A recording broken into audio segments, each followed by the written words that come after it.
Buenos días. Bueno, entre ayer y hoy ya tenemos eso que me encanta a mí, ya tenemos el músculo, ya tenemos el cerebro.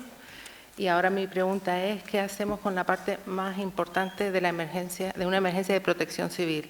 Que yo no sé si es que planteo mal la pregunta, pero a mí casi nadie me la responde como yo espero. A lo mejor el problema es que yo espero algo.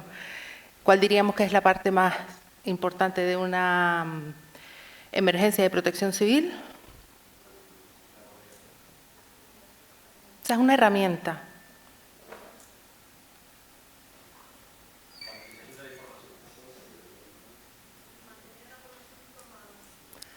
La población es la destinataria de todas nuestras acciones, ¿no?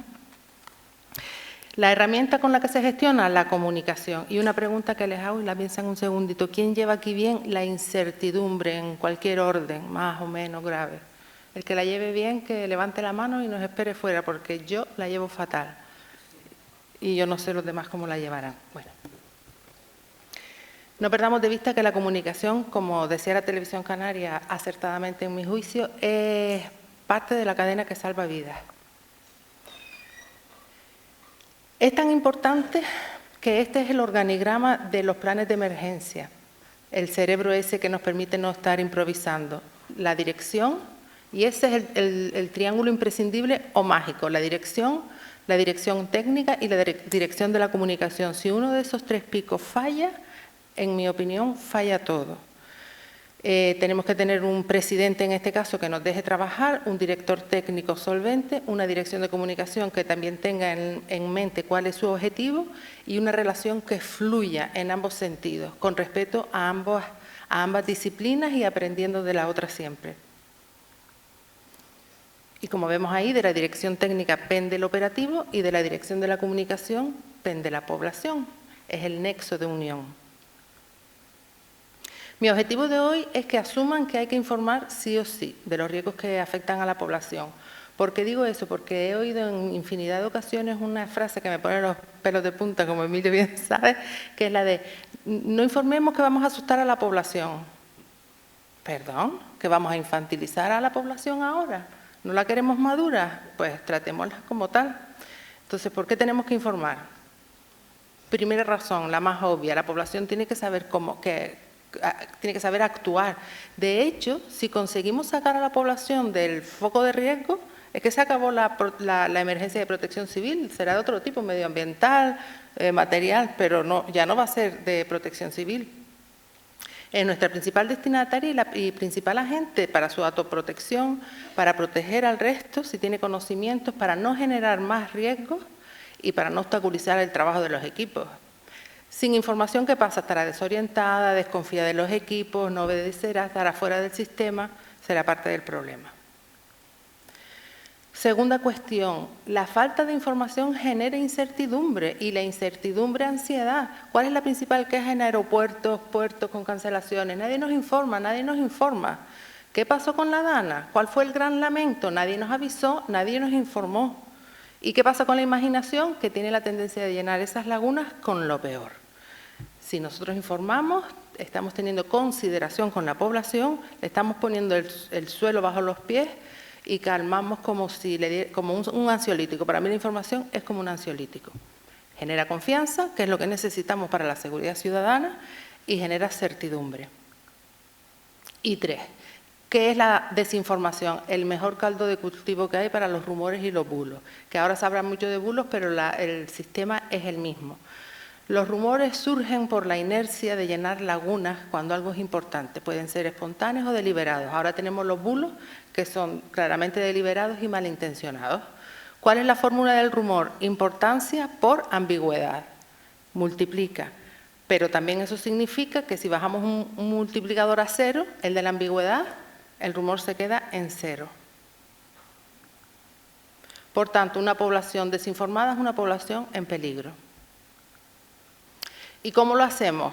Bueno, toda la exposición es un poco la experiencia nuestra en el Cabildo de Gran Canaria, de 2015 a 2021, y estos son nuestros aprendizajes. El modelo periodístico institucional es anticuado, lleno de formalismo, reiterativo, el jefe de la sesión dirigida por no sé quién del departamento de tal, ya el lector desconectó. En agencia de noticias tiene un estilo directo, claro, conciso, llano, más noticioso y ordenado con pirámide invertida, que ahora les comento lo que es. ¿Cuál es la especialidad en agencia de noticias? Que es un poco el modelo adaptado a la institución, lo que nos dio el buen resultado. Pues tratar contenidos, entender lo que escribimos. Los periodistas de agencia somos los que más preguntas hacemos. No somos de copiar un párrafo tal cual nos lo dijeron, porque si lo dijo el técnico es que está bien dicho, aunque no entendamos lo que es, porque entonces no nos lo van a entender nuestras primas, nuestras madres, nadie. Un ejemplo de ayer que decía una compañera de la facultad en el grupo, que oyó decir en un medio, conlleva la energización paulatina de la red de transporte a medida que los grupos de generación se acoplen. La madre de quien se enteró, porque de la mía yo creo que no, ni mi hermano, ni en general. O se perdieron 15 gigas en 5 segundos. Lo estuve oyendo toda la tarde, ¿qué significa se perdieron? No me acuerdo del cajón en el que los puse, se ha dejado de generar, alguien me los robó. Todo eso hay que explicarlo para tener clara el panorama. Y cuidamos el texto hasta el final, hasta el último punto, porque nuestro objetivo es arrastrar al lector hasta el final. Y tiene muchas cuestiones en común con un gabinete. Las agencias de noticias se dirigen a otros periodistas que nos tienen que ceder sus espacios en sus periódicos, en sus televisiones, en sus radios. Así que tiene que tener una calidad lo suficientemente alta para que pase ese filtro. Debe valer tanto para una radio, que con un minutito tiene, tanto como para una televisión que está apoyada con imágenes, como para prensa escrita, como para digitales. Y también tiene en común que cuanto antes mejor, porque siempre hay un boletín, una persona que lo va a escuchar y lo va a aprovechar y se va a poder beneficiar. Pirámide invertida significa que titulamos y empezamos el primer párrafo hacia el final de lo más importante a lo menos importante. Donde corta el periódico la noticia o donde un lector deje de leer en el digital, de ahí para abajo debería ser menos importante. Es una fórmula de servicio público y con el objetivo de informar. ¿Qué pasa ahora con Internet? Si se fijan es al revés. Los titulares no son titulares, son preguntas, una intriga, misterios, y si te metes en el texto, lo más importante está al final o directamente no está. Entonces eso es mercadotecnia, entretenimiento, pero desde luego no es periodismo. Informar en una emergencia no es de las incidencias o de los datos, como pedía un presidente. ¿Cuántos litros de agua han tirado los aviones? Pues vale. ¿Y qué nos aporta eso en realidad? Tampoco es acompañamiento del cargo público, por supuesto que no. Tiene más de observación del estado de la población, de qué está necesitando, de qué dudas está teniendo, cómo las puedo yo solventar. Tiene cierta psicología social y muchísima, o por lo menos es lo que aplicamos y nos dio gran resultado. De hecho, creo que sería lo que marcó la gran diferencia, pedagogía. Porque somos como somos, si entendemos, obedecemos. Si no entendemos, tenemos que confiar mucho para obedecer sin entender. Los cuñados 3.0, los haters y los que arreglan el mundo desde el sofá, tienen una cosa que es que son súper activos en redes sobre todo. Y el resto, los más formados o respetuosos, tal, súper reservados. Entonces, ¿qué necesitamos? Darle la vuelta a eso. Por tanto, ¿a quién nos dirigimos? Al resto. O sea, los cuñados no nos pueden condicionar bajo ningún concepto. ¿Vale? Objetivo número 2, que entiendan que esto es un trabajo periodístico, no es de bomberos, no es de policías. ¿Por qué digo esto? Porque en la mayoría de los gabinetes de comunicación de las fuerzas de seguridad del Estado, lo que hay en los gabinetes son cabos, un policía, un agente, el que está de turno, y eso a nivel estatal a mí me parece de una gravedad bastante resaltable. ¿Y desde dónde se ejerce? Desde el interior del operativo. Hay que meterse hasta en la cocina, estar hablando todo el día con el personal de emergencia, escuchándolos. Yo me lo planteaba un poco como los ojos y los oídos de la población. Si algo es importante, seguro que es útil, pues la traslado, la proceso, la guardo para el momento, la transmito. Y lo interesante es pedagogía. Por tanto, lo que decía al principio, lo de mejor no informar que asustamos, descartado. Si tenemos que informar para su seguridad, lo que tenemos que hacer es saber cómo e informar bien. Pero lo de no informar, ya hemos visto que no trae nada bueno. Y objetivo, ¿me dejas la botellita? Y objetivo número 3, que cada quien se ciña a su papel y respete al resto. ¿Qué quiere decir esto? La institución competente tiene el deber de informar la primera. Yo recuerdo estar en la agencia de noticias haciendo rondas de suceso por la mañana y por la noche, tenía que llamar como a 10 fuentes para hacer una única noticia. Yo recordaba, si un día tengo la responsabilidad de esta, yo voy a ser la primera, porque todo el mundo sabrá dónde dirigirse y tendrá la información en tiempo y forma, tal, y con rigor. Las prisas no pueden traer falta de rigor bajo ningún concepto, y de ahí se deduce que los medios de comunicación y la población también tiene que aprender a esperar, porque a veces te demandan información de hechos que se están produciendo ahora. Entonces también hay que saber esperar un poquito, que es desesperante, ya se lo digo yo, pero es así. El resto de las instituciones no tienen que estar informando de las previsiones, de las medidas que se están tomando. Lo que tienen que hacer es secundar el hilo oficial.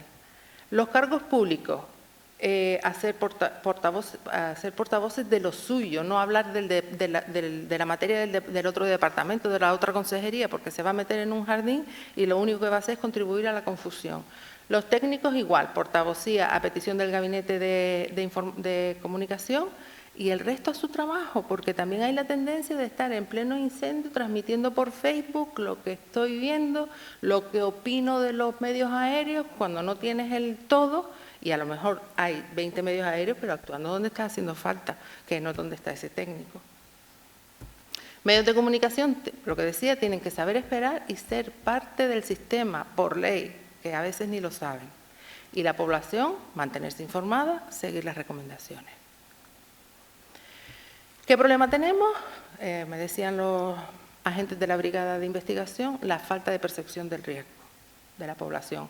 No va a pasar nada, de la población, de los medios de comunicación y a veces de las instituciones, que pasada una semana de la emergencia, pues ya estamos todos al día a día.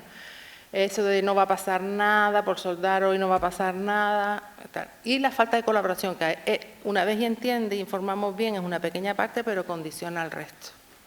Y un mensaje que incluíamos constantemente es la institución de la mano de la población, la institución sola no hace nada.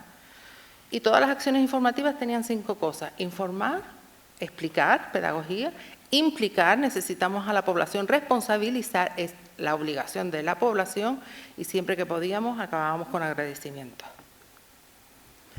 Con todo eso hay que informar sin dejarnos condicionar, sin eso tampoco hay nada. Y todo se va recolocando. ¿Qué pasa con las emergencias? Cada una es el ensayo de la siguiente. Y no está acabando bien una emergencia y estamos preparando la siguiente, porque tenemos que aprovechar ese momento de interés informativo que todavía hay. Incorporamos enseñanza, vamos solucionando problemas para las siguientes veces, los medios de comunicación cada vez más preparados y la población cada vez más preparada, pero esto con el andar. Los principios fueron en julio de este periodo, fue en julio de 2015. Los equipos eran totalmente desconocidos para la población. Había una desconexión total. Había desafección, lo que sabían de ellos era de medio ambiente era que son los que multan si mueves una piedra. Desconfianza, siempre decían que eran los que prendían fuego, que no apagan los fuegos porque no quieren. Y gandules, que creo que eso lo comentó ayer Federico Grillo, cuando comiendo un bocadillo después de un incendio los insultaban. La Policía Nacional rescataba a una anciana, le abrió el camino el personal del Cabildo de Gran Canaria, nota de prensa con la acción heroica, pero del Cabildo nada, mención cero. La Guardia Civil detenía a un incendiario, investigó el Cabildo, mención cero. Vamos a ver, cuando las operaciones son conjuntas, la información tiene que ser conjunta. Y si es una colaboración, la que lleva la operación tiene que incluir a las personas, equipos que han colaborado con esa acción. Entonces, nos pusimos de acuerdo y en adelante, salvo alguna incidencia, fue así. Ya en adelante la Policía Nacional recogía las colaboraciones y la Guardia Civil también, porque si no pasamos a la segunda posibilidad, que es la menos deseable. Ellos dan una nota de prensa con que rescataron a una anciana y yo doy una prensa con sí, pero el Cabildo te abrió el camino. Vamos a intentar no llegar a eso, ¿no?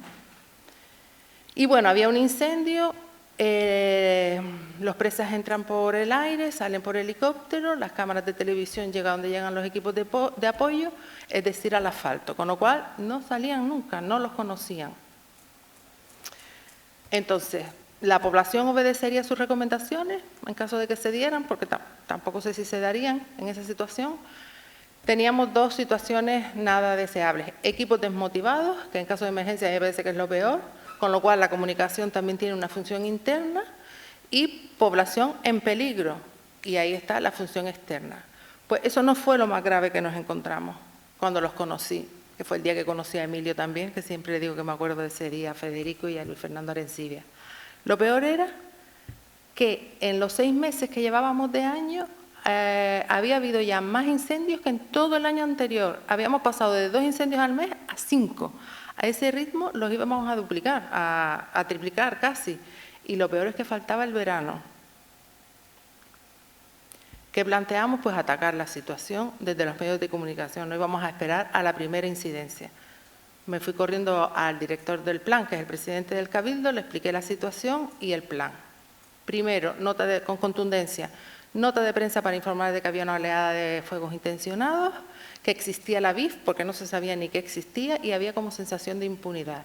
Y en segundo lugar, al día siguiente, convocatoria para presentar al operativo la campaña del verano, las principales causas, no se sabían qué eran las chispas, ya con el presidente y el consejero, que ayuda a atraer a los medios de comunicación, y también empieza el flujo entre dirigentes y sus equipos, con simulacro, con banco de arena, con aspersores y radiales para visualizar las chispas, y ronda de sucesos, ronda de radio.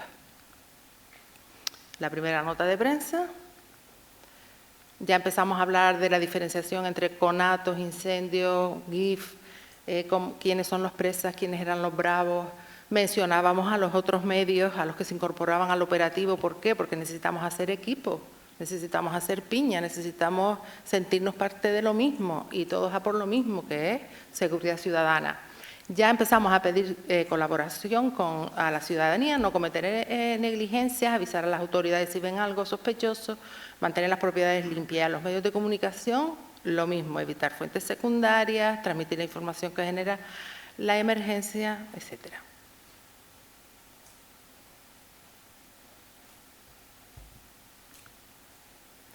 Y un vídeo del presidente muy importante, porque eso me lo enseñaron los equipos mismos. Es muy importante porque la figura política, porque al final de cuentas es quien puede mandar ciertos mensajes a la población y quien se va a sentar en el banquillo. Hago un llamamiento también a que estemos vigilantes. La mayoría de estos conatos, de estos incendios, se han producido de manera intencionada, los han provocado algunos desaprensivos. Por lo tanto, estemos atentos, estemos vigilantes. Cualquier incidencia debemos ponerla en comunicación de manera inmediata. Y bueno, fue la primera vez que también pusimos cargo público o político con técnico, porque al final es el mensaje completo y también esa voz es la más adecuada para explicar y decir ciertas cuestiones. Este año, con respecto a años anteriores, estamos detectando que hay un repunte en la intencionalidad, o sea, no con negligencia, sino gente intencionada que está intentando hacer daño. Y bueno, estamos trabajando con la Brigada de Investigación de Causas para intentar determinar las personas que están generando estos dichos focos. ¿Cuánto incremento ha habido este año? Pues llevamos 7 incendios, de los 32 en total. Hay 7 que ya son incendios que se han hecho un poco más grandes, entre las 2 y las 19, 21 hectáreas. Y bueno, 7. Comparado con el año pasado, pues hemos superado el total del año pasado. El año pasado tuvimos 25 y este año ya llevamos 32. Con lo que esperamos que intentar solucionarlo o nos pasaremos de estadística. ¿Están preocupados? Sí, el operativo está ahora en alerta total y sobre todo estamos investigando los últimos incendios intencionados. Bueno, nuestra primera página de periódico, el Cabildo busca a los autores de la oleada de fuegos forestales. Al día siguiente, la convocatoria de prensa que les decía, y televisión, radio, de Mayo Sol pongo un ejemplo. Ya hablábamos de que las negligencias no son pequeñas desobediencias, que no se podían realizar quemas, que evacuar a última hora era causa del 80% de las muertes, que la manguera de 15 litros casera con 15 litros no sirve para nada, que se evapora antes de llegar al suelo, etcétera. Más páginas de periódico, ya empezamos a vernos en los medios, a ser conocidos, a tener titulares de cierta prevención. 233 personas van a trabajar para evitar los incendios, pero esperan contar también, Yanira Rodríguez, con la colaboración de todos los vecinos. Por eso, además del dispositivo que han presentado hoy, han insistido en 2 puntos fundamentales: la colaboración ciudadana para alertar de conductas sospechosas y para avisar lo antes posible en caso de conato, y la prevención. Han editado unos folletos con consejos para los vecinos de zonas rurales. Se recomienda mantener sobre todo limpios los alrededores de la vivienda. Bueno, la situación al final de verano se estabilizó, la Brigada de Investigación tiene una función preventiva, necesitamos conocer el patrón para saber sobre qué actuar. Aquí el patrón no es de pirómanos, que todo el mundo dice pirómanos en los medios de comunicación, la población que son enfermos, personas sin motivación para prender fuego, y no es el patrón de Gran Canaria, el patrón es de incendiarios que tienen su motivación, la que sea, accidentes y negligencia. Por lo tanto, la información es necesaria. Primera emergencia real, una tromba de agua que nos cogió por sorpresa. La EMET declaró fenómeno observado, que yo le decía a Federico, ¿y eso qué es? Se observaron el fenómeno, digo, ya, ¿vieron llover? Pues a correr todo el mundo, a informar, los medios de comunicación, los operativos y demás. ¿Cuál fue el problema? La falta de viento hizo que la nube descargara en Telde y arrasara 2 playas. Esa es la de Melenara, que ahí el día anterior había arena, toallas y sombrillas.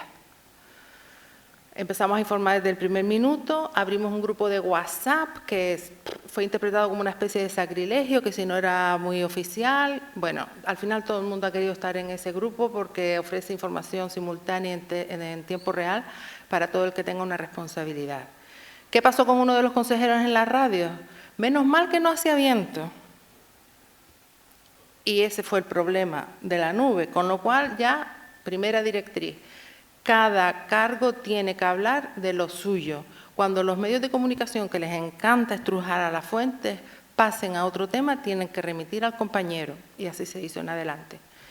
Primera convocatoria de urgencia, ya quedó implantada el modelo de político con técnico, porque habla un político, habla el otro, y ya después que estrujen al técnico que tiene recursos de sobra para manejar y conocimientos para manejar la situación. Aquí lo vemos, ya los medios de comunicación empiezan a sacar la imagen de la nota del Cabildo, que sacar las notas no es muy habitual, y luego la Guardia Civil nos dijo que era la primera vez que no le fundían el teléfono en una emergencia, con lo cual un poco como que se confirmó que ese era el camino. Teníamos un problema de seguridad en la isla, y es que teníamos 1000 puntos de riesgo de incendio forestal en 1500 kilómetros cuadrados de cables que cruzaban la vegetación, así tal cual. ¿Y qué nos decían las operadoras? ¿Qué le decían a los agentes de medio ambiente? Que era técnicamente imposible que esos cables produjeran chispas que prendieran las ramas. Que grabaron los agentes y que difundimos a los medios de comunicación.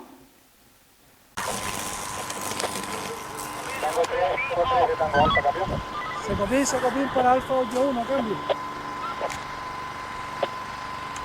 Adelante, Alfa 81 para Secopín. Secopín, comunícale a Mirko. Bueno, ¿qué creen que sucedió? Una ayuda, por favor. ¿Nadie me ayuda? ¿Limpiaron los cables o la compañía le dio por cambiar? Ya aceptó que era posible y empezaron las reuniones técnicas y empezaron a corregir el problema. Llegaron las nevadas, que para nosotros es como el infierno, porque si bien la población huye a veces del resto de los peligros, de la nieve, en el caso de la nieve va hacia el peligro, la interpreta como una diversión. Normalmente nieva 2 horas, aquella vez nevó 3 días, aquí tenemos un clima subtropical, placas de hielo, 3000 laderas con nuestros 1500 barrancos, poca preparación, la gente en cholas en la cumbre, coches sin cadenas, carámbanos que son como cuchillos cuando caen. Y como todo el mundo quería parar arriba, pues ¿qué pasa en la cumbre? Que se puede montar un tapón, que no se puede sacar personas, ni servicios básicos, ni nada. Y encima tenías que aguantar a la gente diciendo, pero si yo voy a Suiza y no pasa nada. A mí me vas a decir tú que yo no sé conducir por la nieve. Los medios estaban en los medios de emergencia.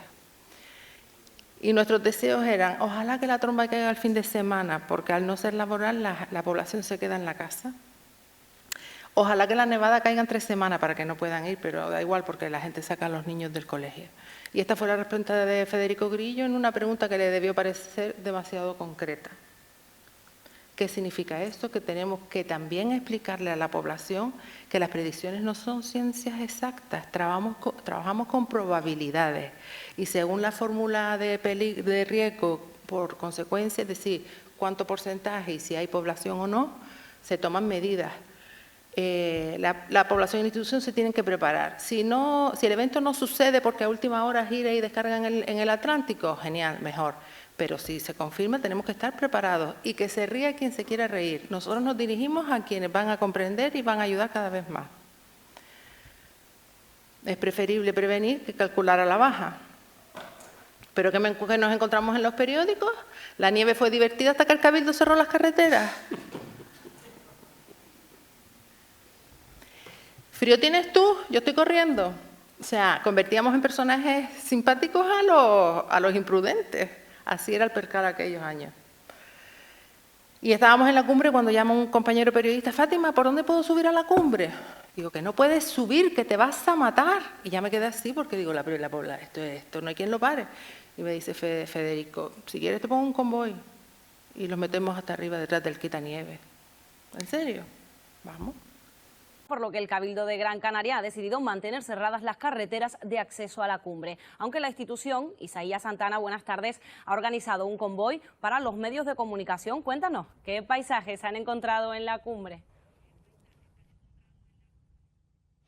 Buenas tardes de nuevo, Fátima. Ha nevado, ha granizado, ha llovido. De hecho, está comenzando a llover otra vez. Francamente, nosotros hemos llegado casi hasta el pico de las nieves y el paisaje que nos hemos encontrado, como decía, francamente nos ha impresionado. Algunos operarios del Cabildo de Gran Canaria nos han dicho que en algunas zonas de la isla incluso esa nieve ha llegado a superar los 30 centímetros. Nosotros hemos llegado ahí en coche, no pueden acceder hasta esa zona los coches.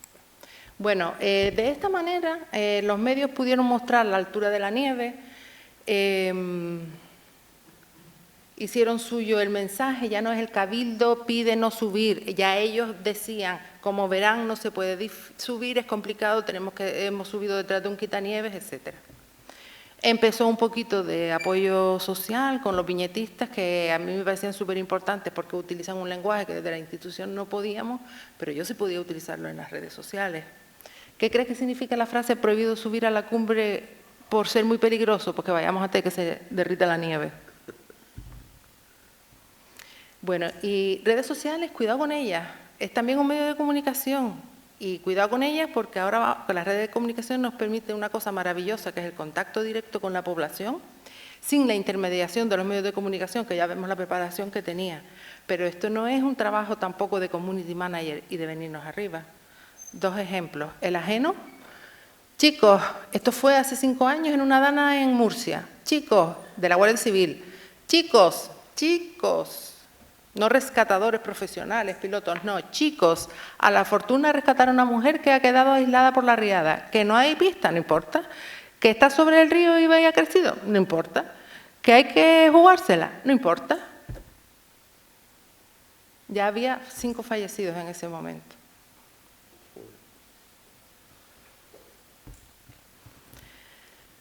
Bueno, pues el ejemplo propio. En una de esas nevadas en las que estábamos intentando frenar a todo el mundo, el tuit de carreteras se me viene arriba y pone, a esta hora todas las carreteras de Gran Canaria hacia la cumbre están abiertas. Si van a ver la nieve, Mucha precaución. ¿Pero qué precaución? Hemos dicho que no suban ni con precaución ni sin precaución. Encima pone un oso blanco, un oso panda revolcándose porque en ese GIF se revolcaba en una nieve blanca que no existía en la cumbre, que todo era barro. A gustísimo. Esto era, o sea, es que nos tiró abajo todo lo que estábamos intentando con la población. Las carreteras no se abrían para la diversión, ni para que subas a ver la nieve. Se ponen operativas para los residentes. No era nieve, que era granizo, que atrae menos, pero es más peligrosa. La nieve blanca idílica, y si van a ver la nieve, la recomendación era no subir. Y otra cosa muy importante, cuidado con los matices, que son como las bifurcaciones. En este punto no se notan, pero como levantemos la vista nos llevan a lugares distintos. Bueno, el tuit fue borrado sobre la marcha y las directrices que pusimos fue limitarse a retuitear el perfil principal, nada de hacer uno nuevo y reinterpretar. Los cierres los pueden informar automáticamente, las aperturas se consultan y decimos cuándo, cómo y por dónde.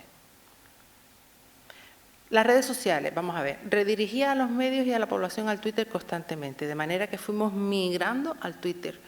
El seguimiento aumentó exponencialmente. Nos permiten el contacto directo, como decía antes, queda la información disponible para cuando la población quiera acudir a informarse, permite la información a tiempo real y simultánea para medios y población.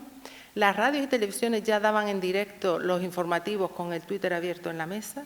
Los digitales nos abrían ventanas para que el Twitter estuviera en sus portadas y, por supuesto, paraba el resto de las informaciones, porque hay emergencias que lo paralizan todo, pero hay emergencias que se producían en la cumbre y el Cabildo continuaba con su actividad.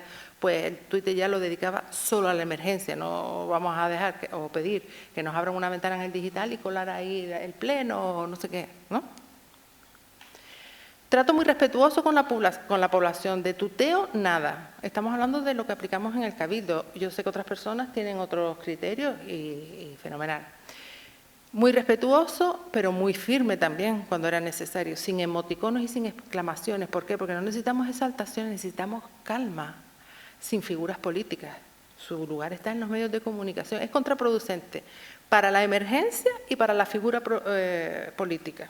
Sin costumbrismo, otra vez es una cuestión de criterio, pero a mí me da mucho coraje que creamos que así llegamos más. Las personas que hablan mal también entienden cuando les hablamos bien. Yo pienso que les debemos esa consideración.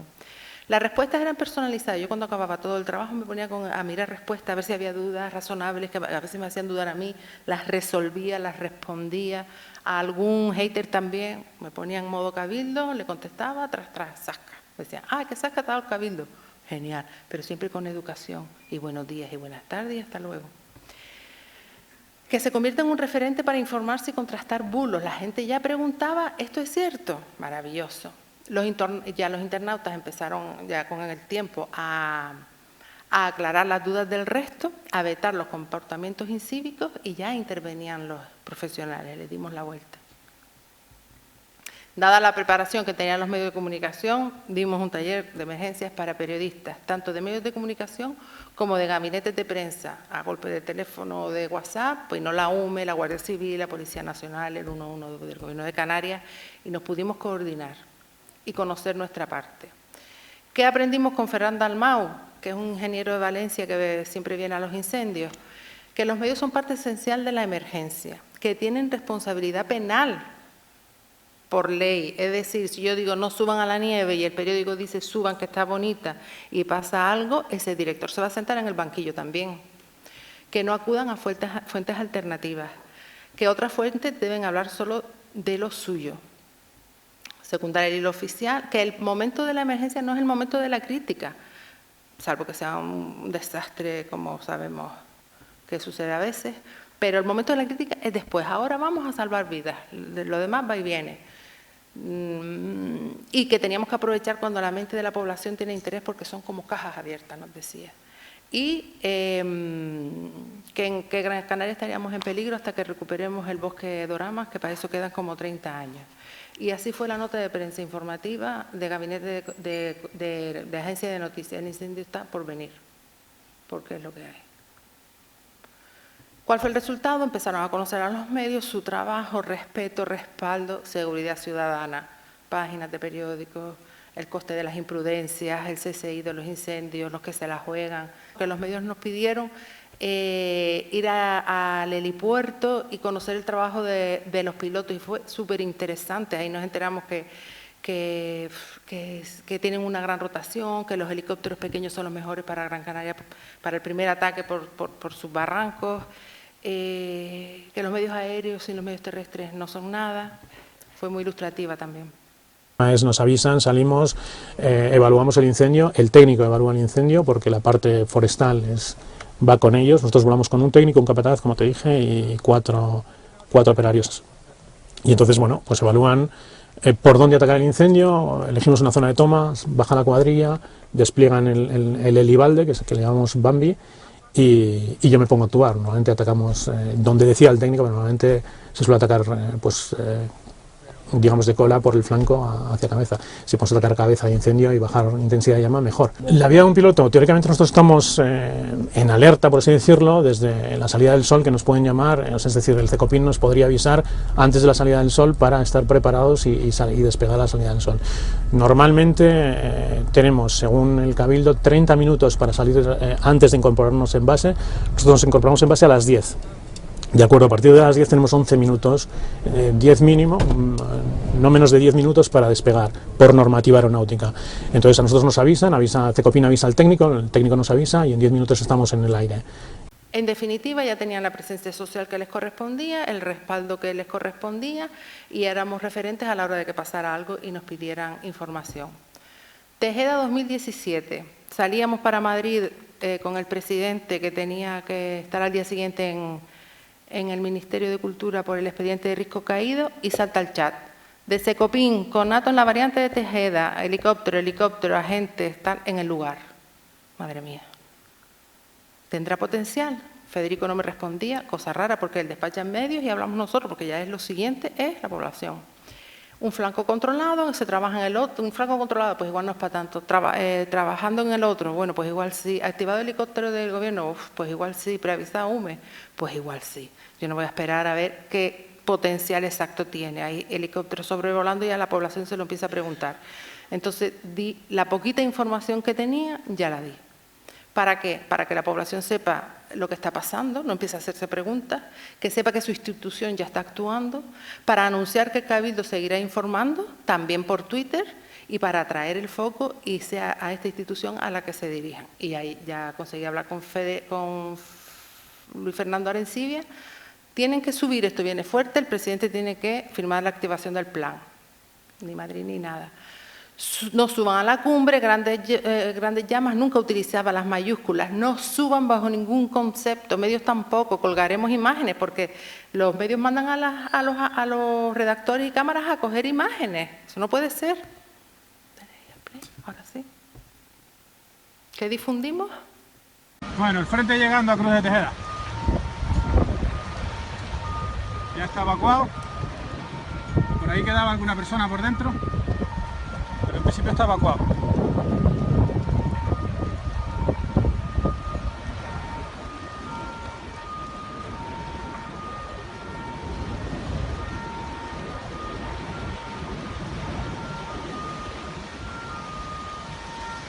Bien, viene bastante fuerte y me temo que aquí vamos a tener algunas pérdidas. Vale, ya se saltó, hay foco secundario al norte de Cruz de Tejeda, la posición está perdida. La posición está perdida. ¿Qué conseguimos? Mostramos la gravedad de la situación, su agresividad, la altura de las llamas, todo el mundo conoce el parador de Tejeda, es un entorno por el que todos hemos pasado. Ahora la población nos cree, ya no era nuestra palabra, ya era la imagen. Y los medios de comunicación ya tenían imágenes, ya nos los mandarían a subir. Lo pidieron de Reuters, de la BBC, de la Sexta, de Televisión Española, de todas partes. Atrajimos la atención de la población y de los medios para seguir informando. Un equipo se tuvo que confinar en la base EVA 21.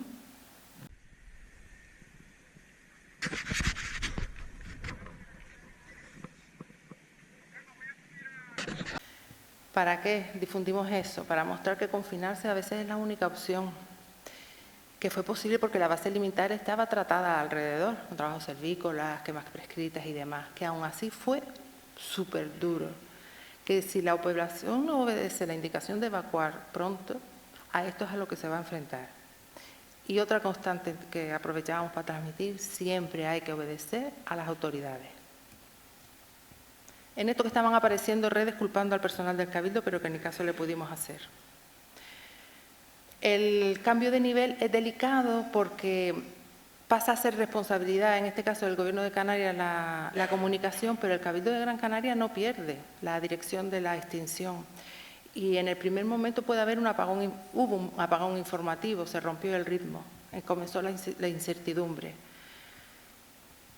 En cuanto vimos la situación, cómo se estaba dibujando, retomamos la información de la extinción y nadie dijo nada y todo fluyó. Pero eso fue un momento súper delicado. Los periódicos, visibilidad, murió Karim Osman porque se quedó para sacar a los animales. Enseñanza, la gente muere por sus animales. Pues las enseñanzas que les decía, comenzaron los trabajos de protocolo de evacuación de animales y más pedagogía también.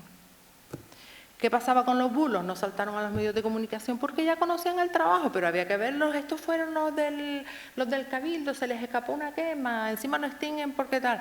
Pues organizamos una rueda de prensa en cuanto fue posible, hablamos al presidente de esto no se puede permitir en plena emergencia. Esto, gente, hay que denunciarla. Hablé con la Policía Nacional, me dijo, pásame todo el informe, que se lo pasamos a la Unidad de Delitos Telemáticos de la Policía Nacional. Ese día se explicó por qué era imposible que hubiera sido el Cabildo, se explicó lo que ya se sabía de la investigación, hasta donde se podía llegar, y se anunció que se denunciaría a los del bulo. Bueno, fueron identificados, llamados a declarar y de luego ya no los volvimos a ver. Problema solucionado para la siguiente. Ya estábamos preparando la siguiente emergencia. Stop Bulo, ya empezó el apoyo, el rechazo a la gente que se divierte confundiendo. Y tras el peligro había que aprovechar el interés que aún duraría. Por lo que les decía antes, había interés.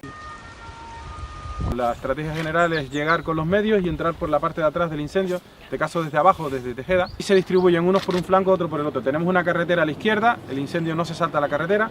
Las primeras decisiones que vamos a tomar es alertar a la gente que está en Cruz de Tejeda para que estén atentos. Está la carretera, que vamos a empezar ya a cortar toda la carretera, y la llegada a este barranco, lo que preveo yo como en la fase que me toca a mí como analista, es lo que llamamos en el argot un blow up, un comportamiento eruptivo o efecto chimenea, que también lo llaman por ahí, que es una propagación muy rápida del incendio barranco arriba. Efectivamente se activa y en el momento de activarse pues ya más o menos todo el mundo estaba enterado, y la última fase es la de evacuación de las instalaciones. Ya no podíamos meter más medios hacia abajo porque es muy peligroso. Los ganaderos que querían bajar también se les indica que no se puede bajar, es demasiado peligroso, porque si salta, si el incendio se propaga de manera súbita, una degollada, un collado, donde canaliza muy bien los vientos, con un barranco por debajo, y la propagación puede ser en minutos. Lo que ya viene es alejar a todo el mundo, y de aquí el incendio sube muy fuerte y saltan cenizas voladoras, pavesas, a la zona norte. Calculo que entre 100 y 150 metros gana hacia el norte del incendio. Sigue empujado hacia abajo, se siguen incorporando medios propios, medios de protección civil, medios de bomberos, pero es una situación en la que los medios van llegando hacia una cosa que es como una avalancha. Y hay que tener mucho cuidado. Entonces la primera fase está, todo el personal de medio ambiente, sobre todo agentes de medio ambiente que hicieron un trabajo primordial, es quitar a todo el mundo que hay por delante, incluso unidades de extinción. Pero es que ahí en plena cumbre es cuando tú ves, por aquí vino, por aquí hicimos una quema de ensanche, los medios, la población nos pide que pongamos muchos medios, pero es que se van a atascar, tienen que ir progresivamente, entonces van entendiendo qué es lo que necesitamos. Páginas y Nueva Nevada. Inédita otra vez. Se saltaban los coches, se metían por las carreteras secundarias, empezaron los memes, ya había gente que apoyaba las indicaciones del Cabildo. Bueno, al final se abrió un circuito para que pudieran disfrutarla caminando. La única condición era que estuvieran fuera a las 19 horas. Pues a las 8 hubo que sacar ancianos, personas mayores y 2 embarazadas. 40 personas han sido evacuadas de la cumbre de la isla de Gran Canaria, entre ellas varios niños y 2 mujeres embarazadas. Habían acudido a ver la nieve, pero tuvieron dificultades para regresar por el frío y el cansancio.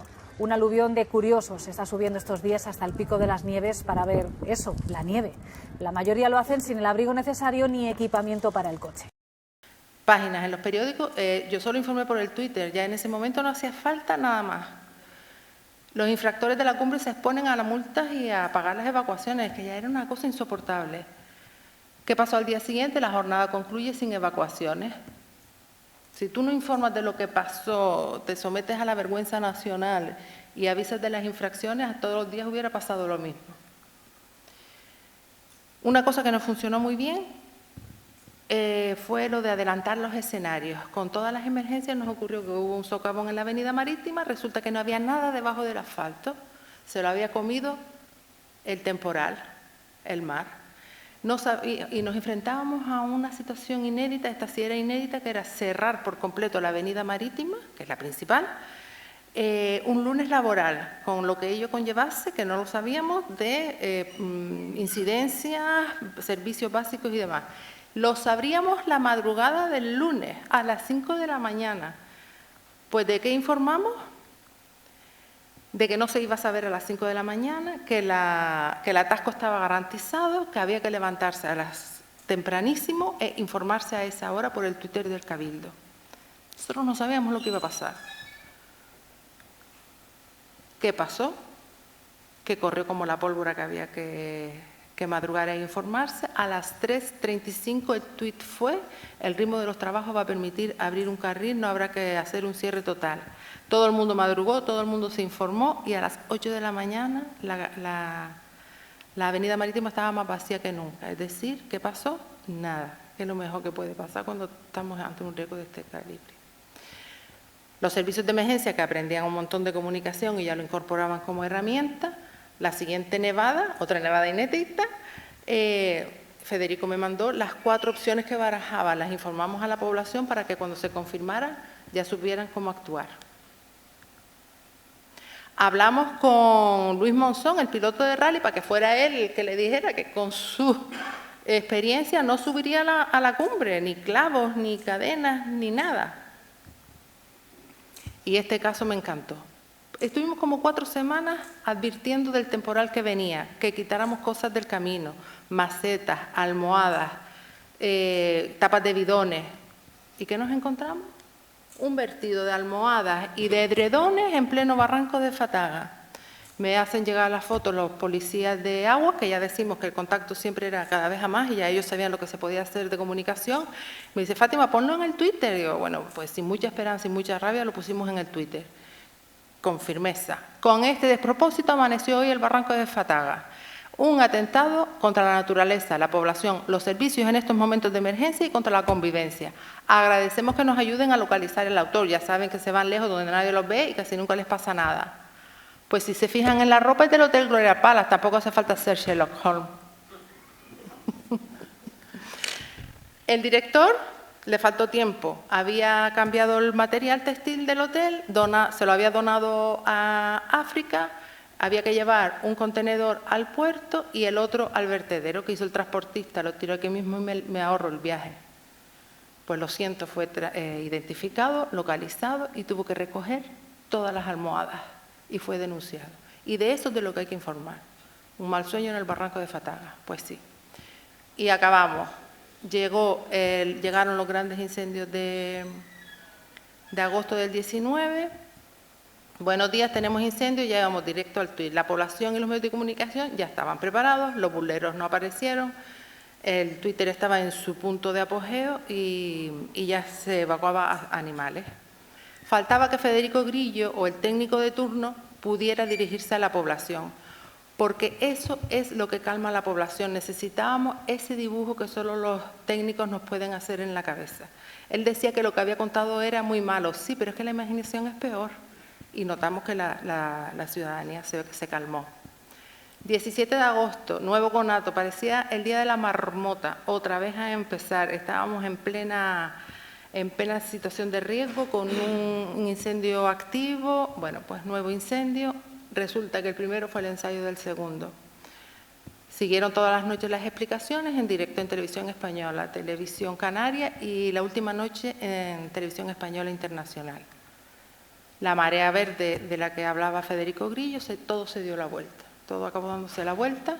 Ferran se recorrió los medios porque lo llamaban como el gurú que había anunciado el incendio forestal, que no es ese. El incendio forestal que se teme es el del norte, por lo que decía ayer Federico: dispersión de viviendas, acumulación de materia. 20.000 páginas de periódico dando explicaciones, cosas muy buenas. Vino el presidente, los reyes, en fin. Problema, queremos un culpable. Uy. Comienzan las investigaciones, hicimos una convocatoria para poder explicar que no se va a tener el resultado hasta dentro de 4 meses, que hay que esperar. A pesar de que dijimos que no íbamos a hablar de la investigación en curso, todo el mundo vino a la cumbre. La Brigada de Investigación de Incendios trata de determinar las causas del fuego que ha arrasado 9.000 hectáreas en la isla. Esta mañana no han querido adelantar ninguna de las hipótesis en las que centran su trabajo, aunque las miradas están puestas en el tendido eléctrico. El pasado mes de mayo, el cableado de una torre eléctrica produjo un conato de incendio en el mismo lugar en el que se originó el que ha afectado a la isla estos días. Explicaciones, páginas, Televisión Nacional. En mayo volvimos a un lugar en el que habíamos hecho una rueda de prensa para explicar las quemas prescritas y explicó Federico Grillo allí cómo funcionaron las quemas. Que las llamas llegan como una ola, que arrasan los primeros, socarran los segundos y queda verde lo tercero, como un rompeolas. Porque él tenía también gran interés, los equipos, en que se conocieran las ventajas de las quemas prescritas, porque hubo en algún momento que había detractores y demás, pero con el titular de que el incendio se quedó en la mitad y mostrando esas imágenes, pues ya más o menos todo el mundo sabe la ventaja. Taller para periodistas y alcaldes. ¿Qué supimos ahí? Que la única oportunidad que hubo de cortarle la cabeza al incendio de Valle Seco se perdió porque había gente en lo alto de la ladera, en plena zona de hombre muerto. Pues otra vez empezamos a preparar. Pues esto es un vídeo de la Universidad de Oporto, en el que se ve cómo el fuego sin viento tarda 2 minutos a llegar al fondo y desde que toca ladera se dispara. Bueno, pues con que nadie diga no vamos a informar, que asustamos a la gente, yo ya me conformo. Muchas gracias.